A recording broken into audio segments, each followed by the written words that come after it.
Truth alone will endure. All the rest will be swept away before the tide of time. The most popular and powerful mass movement with Gandhi's mantra of do or die, which inspire every Indian. That's Quit India movement.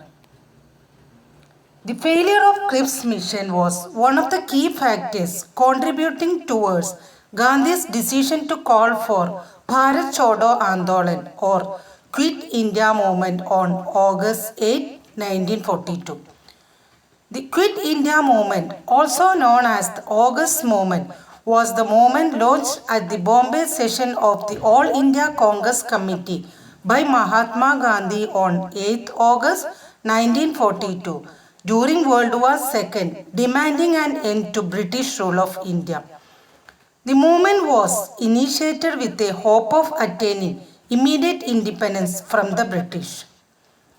On 8 August 1942, Gandhi made a call to do or die in his Quit India speech delivered in Bombay at the Gowalia Tank Maidan.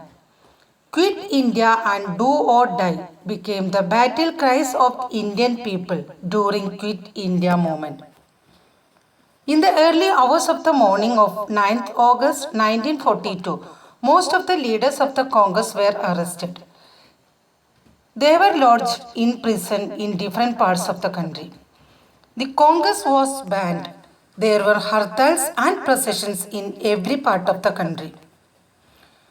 There were firings, lathi charges and arrests throughout the country. The people also turned to violent activities.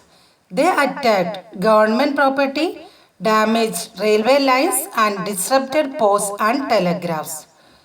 There were clashes with the police at many places.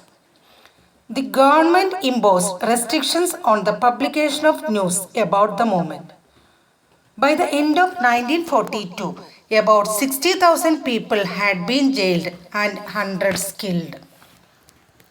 Revolutionary activities organized by Jayaprakash Narayan, Aruna Asaf Ali, S.M. Joshi, Ram Manohar Lohia and others continued almost throughout the period of the war. After the arrest of major leaders, young Aruna Asaf Ali presided over the AICC session. She hosted Indian national flag at Mumbai's Gowalia Tank Maidan. Aruna Asaf Ali is called the heroine of 1942 Quit India movement. The British refused to grant immediate independence and stated that it could only be granted after the war ended. Finally, India got independence in 1947. There is no doubt that Quit India united the Indian people against British rule.